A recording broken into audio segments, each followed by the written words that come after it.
우리나라 그동안에 주거비가 상대적으로 낮았던 거는 전세라는 제도가 있었기 때문에 그런 건데, 전세 시장에서 월세화가 좀 더 가속화될 수 있다. 추가 대책이 나온다면 포함될 가능성이 높다. 받아들이기가 좀 쉽지 않은 논리고요. 이게 이제 점점 어려워지는 거죠.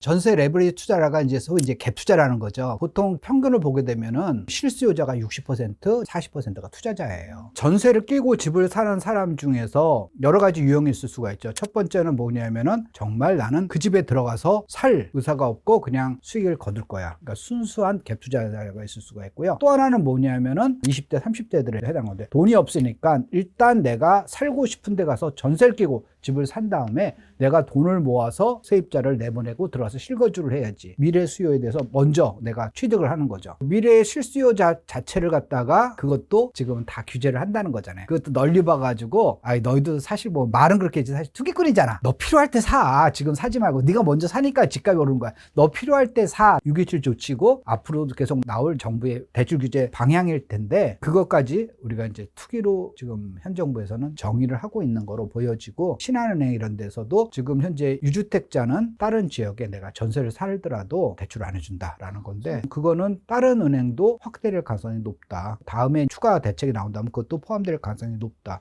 왜? 그래야지 미래를 위해서 집을 사는 사람이 적은 거죠. 자, 그런데 그것이 과연 나쁜 것인가? 좀 실제 예를 들어가지고 해볼게요. 만약에 그걸 안 한다, 못 한다. 그래, 너 지금 사지 말고 왜 너 지금 먼저 사? 라고 하게 되면은, 그 얘기는 무슨 얘기냐면은, 기득권층, 그러니까 그래서 40대나 50대, 60대는 자기 집을 갖고 있잖아. 근데 20대나 30대 같은 경우는 집이 없어. 내가 지금 집이 없어가지고 살려고 그러는데 너 지금 사지 마. 나이도 어린 게 어서 까불어? 너 40대, 50대, 60대나 돼야지 집을 사지 왜 벌써 살려고 그래? 라는 논리하고 똑같은 논리거든요. 사실 보면은 젊은 사람 입장에서는 받아들이기가 좀 쉽지 않은 논리고요. 두 번째는 뭐냐면은, 좀 더 확대해가지고 내가 전세를 끼고 집을 사는 걸 갖다가 투기다, 죄악시하는 거는 그것도 조금 그거 갖다가 과연 죄악시 해야 되는가? 라고 볼 수가 있는데, 지금은 그것도 안 된다라는 겁니다. 그걸 투기라고 보는 거죠. 자기가 실제로 거주하지 않을 거를 거기서 사놓는 거는 투기다라는 거죠. 서울 같은 경우 627 대체로 해가지고 주담대를 받으면 무조건 실거주를 해야 돼요. 그 얘기는 무슨냐면, 지방에서 거주하는 사람은 서울에 집을 사지 말라는 얘기하고 똑같은 거잖아요. 조치 하나만 보면 문제가 없는데, 각각 그걸 다 개인별로 이렇게 따져보면은 100% 모든 사람을 만족시킬 수 있는 그런 정책은 없지만은, 현재 보면은 그 타겟이 누구냐면은 젊은 사람 또는 규제 지역에 안 사는 사람들은 오히려 상대적으로 손해를 볼 수 있는 정책이다라고 할 수가 있어요. 전세 폭락보다는 월세로 전환이 되겠죠. 제가 재미난 표를 갖고 왔는데요. 화면 보시면 627 조치 후에 매물 증가보 보면은 매매가 3.2% 줄어들었어요. 전세도 줄어들었어요. 전세도 보면은 7.2%가 줄어들었어요. 빅데이터 업체 아실 기준으로 말씀드리는 거고. 근데 월세는 매물이 오히려 좀 늘었어요. 그러니까 전세는 매물이 왜 줄었을까요? 전세는 매물이 왜 줄었냐면, 전세를 내놓더라도 사람들이 전세 대출을 못 받는 사람들이 많아진 거잖아요. 그러니까 집주인들이 그냥 차라리 월세로 내놓는 게 낫겠다라고 하는 거고, 세입자 입장에서 보면은 어차피 나는 전세 자금 대출을 못 받으니까 나는 월세로 들어가겠다라는 거니까 옛날보다 월세의 비중이 늘어지는 거예요. 그러니까 전세 자금 대출을 할수록 어떻게 되냐면, 전세의 비중은 줄어들고 월세의 비중이 늘어나는 거죠. 우리나라는 상대적으로 월세가 싼 나라예요. 미국이나 우리보다 경제력이 좀 떨어지는 나라, 그러니까 GDP 수준이 또 떨어진 나라도 우리보다 월세 수준이 훨씬 더 비싸거든요. 그래서 우리나라 그동안에 주거비가 상대적으로 낮았던 거는 세입자 입장에서는 좋은 제도인 전세라는 제도가 있었기 때문에 그런 건데, 이게 이제 점점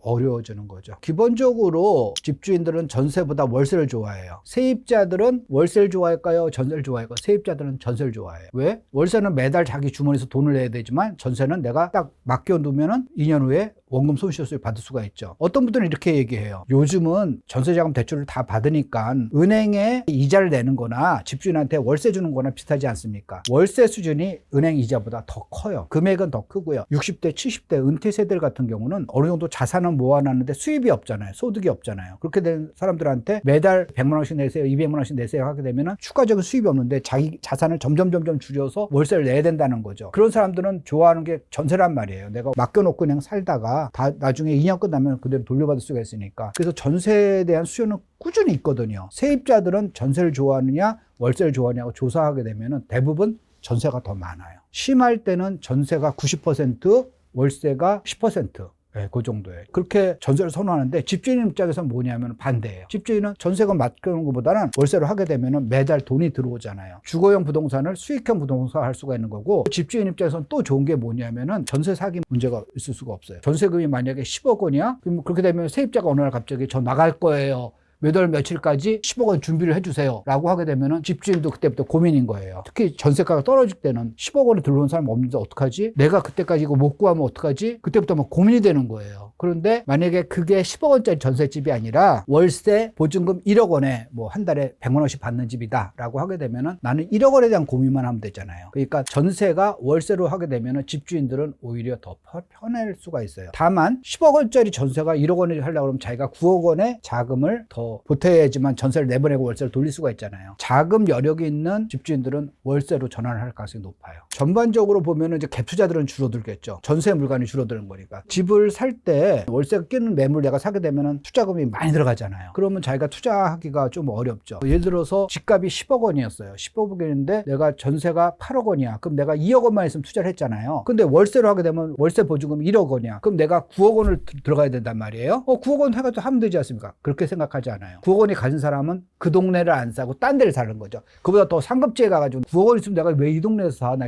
강남 가가지고 갭 투자를 하지? 막 이렇게 생각하는 사람들이 있기 때문에 이 매매 시장은 상대적으로 조금 더 위축될 가능성이 높아요. 그것 때문에 정부에서도 전세 시장을 좀 잡으려고 그러는 건데 결국은 그게 부작용이랄까? 사이드 이펙트로 전세 시장에서 월세화가 좀 더 가속화될 수 있다. 과거에 왜 전세자금 대출이 이렇게 많이 늘어났냐 하면은 정부에서 그걸 갖다가 세입자 보호라는 측면에서 자꾸만 전세자금 대출을 해줬기 때문에 그런 문제가 생긴 거거든요. 옛날에는 최대 보증금의 100%까지도 해줬어요. 이명박 대통령 때부터 그게 많이 확대한 거거든요. 근데 박근혜 대통령 때도 크게 줄이지 않고 문재인 정부 때도 더 확대를 하고, 그러니까 점점 그게 서민이 어려워요 라고 하게 되면은 전세자금 대출 규모를 키우고 뭐 이런 식으로 나오는 거니까, 보증금이 모자라가지고 나는 집에서 쫓겨나겠어요 그러면 그래 내가 보증금 대줄게 라고 한 거니까 그게 다 가계부채가 늘어나는 거죠. 전세가가 많이 올랐던 이유 중에 하나예요. 근데 그게 그렇게 되니까 자기 돈 하나도 없이 들어가서 산다는 거잖아요. 나중에 그것 때문에 전세자금 문제가 되는 거니까 그게 이제 90%, 80%, 70, 60은 점점 줄일 거거든요. 정부에서 앞으로 방향이. 그러면 그 나머지 차익분은 월세가 들어오겠죠. 시장이 그렇게 이제 바뀔 가능성이 높습니다.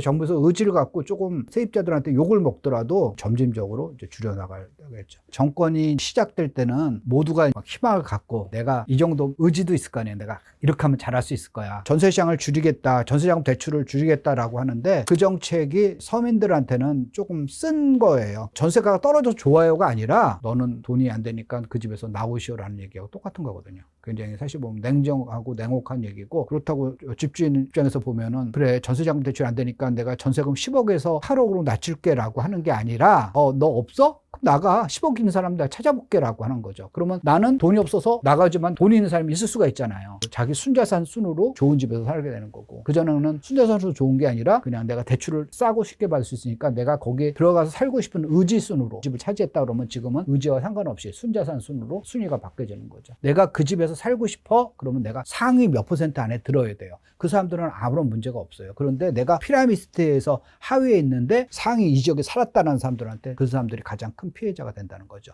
전세자금 대출이 줄어들면. 그러면 세입자들의 불만이 당연히 정부를 향할 것이기 때문에 정부에서 조금 욕을 먹겠지만 정부에서 강력한 의지가 있다 그러면 시장을 안정화시키는 데 조금 도움이 될 거예요. 정부에서 건들기가 어려운 몇 가지 정책이 있어요. 건들면은 정말 사람들이 크게 분노하는 거예요. 요즘 주식시장 같은 경우도 양도세, 과세 한도를 50억을 할 거니까 10억을 할 것인지 그거에 대해서 많이 얘기가 나오잖아요. 50억을 올린 거에 대해서 욕을 하고 막 그렇게 얘기를 하잖아요. 이제 그게 사람들한테 약간 민감한 정책들이 몇 개가 있거든요. 그 전세자금 대출도 그보다 더 민감할 거예요. 주식은 하는 사람들이 소액은 하지만 뭐 10억 이상 하는 사람들이 그렇게 많지가 않은데 전세라는 거는 굉장한 사람들한테 영향을 주는 거고, 이미 사람들한테 당근을 계속 줘가지고 좋은 집에서 당연히 살 수 있었는데 그게 아니라 더 작은 집, 더 낡은 집, 더 먼 지역에서 쫓겨난다는 게 현실로 다가오게 되면 사람들이 크게 분노하는 거예요.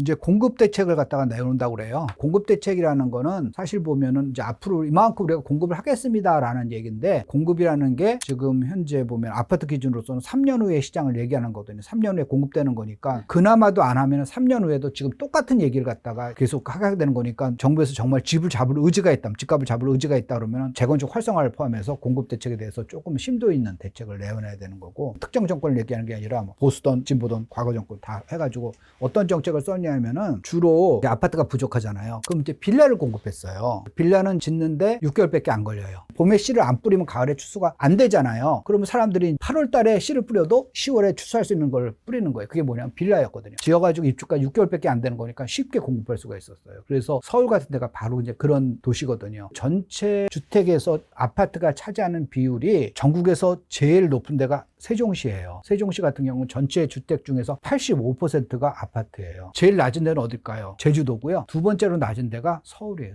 서울에는 아파트가 적은 도시예요. 서울에 아파트가 이렇게 많은데 전체 주택 중에서 아파트가 그게 적은 거예요. 그러면 서울 사람들이 아파트를 싫어해서 그런 건가? 아파트 수요가 적어서 그런 거 아니에요. 아파트 수요는 굉장히 많아요. 소득이 높을수록 아파트를 더 선호하기 때문에 아파트 수요는 굉장히 많은데 아파트를 못 지은 거예요. 아파트를 못 지은 이유는 그동안에 재개발, 재건축이 활성화되지 않았기 때문에. 공급이 부족하다라고 하게 되면 전세 시장이 그냥 불안하니까, 그러면 빌라. 부족해? 빌라. 그런 거니까. 빌라만 계속 지은 거니까 전국의 인구 중에서 18%가 서울에 살다 생각하시면 되고요. 그러면은 주택도 한 18% 정도 돼야 되는데 주택이 그만큼 안 되고 아파트도 그만큼 안 돼요. 그런데 빌라는 35% 이상이 돼요. 전국에 있는 빌라 중에서 35%가 서울에 있다고요. 서울은 빌라 천국입니다. 근데 사람들이 빌라를 좋아하느냐? 안 좋아해요. 신혼부부한테 당신이 들어가서 살고 싶어하는 주거 형태를 얘기하세요. 그러면 다 대부분 돈이 없어서 그런 거지, 돈만 있으면 아파트라고 해요. 다 아파트고, 그 수요는 전체 수요의 적어도 85%거든요. 그런데 서울은 아파트를 공급 못하게 되니까 이제 빌라만 되는 거죠. 서울에서의 수요와 공급의 미스매치, 그게 서울의 아파트 값을 올리는 가장 중요한 원인 중에 하나였어요. 서울의 아파트의 희소성을 갖다가 보장해 줬어요. 누가? 정부에서. 오히려 집값을 잡으려고 하는 정부에서 더 그러는 거예요.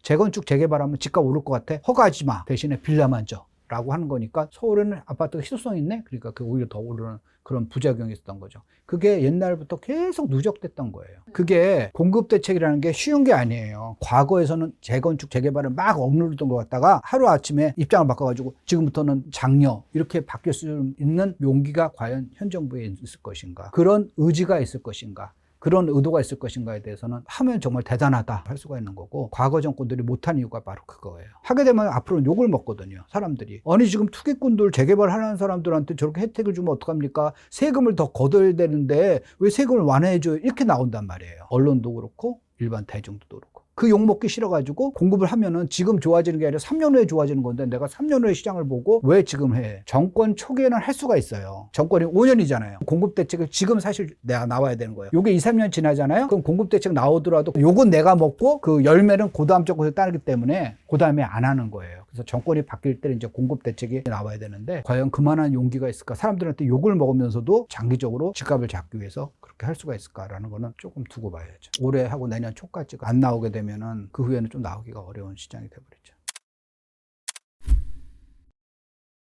내가 임대해서 계속 있기 때문에 그런 어려움을 처할 수 있으니까 1주택자까지는 투자 개념이 굉장히 적은 거예요. 만약에 전세가 비율이 집값이 10억 원인데 전세가가 7억 원이다라고 하게 되면 난 3억의 돈을 더 들여가지고 집을 사는 거거든요. 그러니까 투자는 30%밖에 안 하는 거예요. 하지만 그렇게 하면 이제 주거 안정이 되는 거죠. 그래서 1주택 가치는 사실 보면 거의 필수다라고 생각하시면 되겠습니다. 앞으로 집값 떨어지면 어떡해요? 라고 생각하니까 집을 이제 못 사는 거거든요. 아니면 집값이 더 떨어질 때 살 거예요. 어떤 유튜브 보니까 집값 앞으로 떨어진다 그러니까 그거 살 거예요 라 그런 사람들이 과연 지난 몇십 년 동안에 성공을 한 전략이었냐? 아니에요. 과거에는 오를지 모르지만 내년부터, 다음 달부터는 무조건 떨어질 거예요 라고 하는 사람들이 20년 전에도 있었고 10년 전에 있었고 5년 전에 있었고, 근데 그 사람들은 어떻게 됐을까요? 전부 다 어려운 삶을 취하고 있다는 겁니다. 집값은 계속 오르진 않아요. 아까 얘기한 대로 문재인 정권 출범에 지금까지 30% 이상 떨어진 지역도 있다고 그랬잖아요. 어느 지역은 오르고 어느 지역은 떨어집니다. 하지만은 지속적으로 봤을 때, 평균적으로 봤을 때 우상향으로 가는 거는 돈 가치가 하락하기 때문에 그렇습니다. 그래서 단순히 시장을 너무나 투자적인 측면 그걸 보지 않고 주거 안정성이라는 측면에서 보게 되면은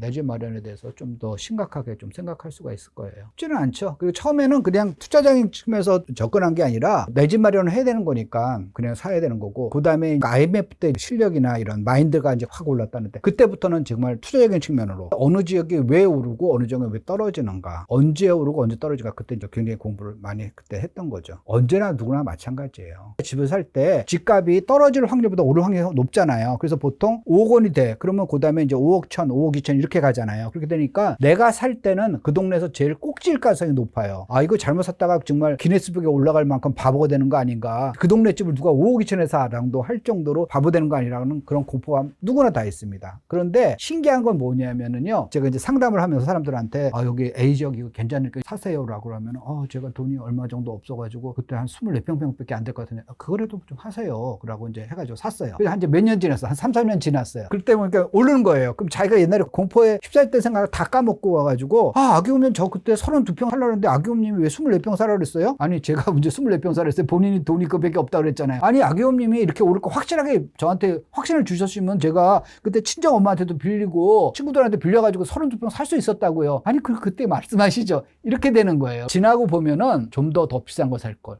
더 큰 거 살 거라고 하지만은 그 당시엔 다 공포감이 휩싸여가지고 그게 못하는 거거든요. 시장을 너무 단기간을 보지 말고 인생을 좀 길게 보고, 집값이 오르는 이유는 돈 가치가 떨어진 거다. 그래서 우상의 확률이 높기 때문에 오르는 거다라는 걸 마음속에 갖고, 그 와중에 아까 누구는 80% 넘는데 사고 누구는 30% 정도 떨어지는데 샀잖아요. 그 이유는 무엇인가? 제가 IMF 때 깊이 고민하고 연구하고 했던 것처럼 여러분도 그런 과정을 한번 거쳐야 돼요. 어느 지역은 왜 오르고 왜 어느 지역은 오르지 않는가. 근데 다행스러운 건, 제가 그때 공부할 때는 저는 도움을 받을 분들이 하나도 없었어요. 그 당시에는 지금같이 부동산 이런 거에 대해 체계적으로 공부한 사람도 없었고, 그래서 도움이 받을 때 하나도 없이 정말 믿을 게 나밖에 없다고 가지고 연구해 한 거죠. 그동안에 오르는 지역하고 떨어진 지역을 다 연구를 해가지고 어느 정도 이론을 성립한 건데, 지금은 다행스럽게 저도 그렇고 많은 훌륭한 분들이 강의하시는 분들이 있으니까 여러분의 실력을 갖추고 그걸 반드시 자기 거를 만들어야 돼요. 남의 생각 갖고 투자하면 필패예요. 그래서 자기가 검증해가지고 그게 맞다고 생각하면 그때부터 잘 깨야 되는 거지, 자기한테 맞는 데가 어딘가를 자기가 생각을 해가지고, 이 세상에서 가장 자기를 잘하는 건 자기뿐이니까 나의 능력, 앞으로 나의 자금 계획, 앞으로 이렇게 너무 큰 집을 사게 되면 내가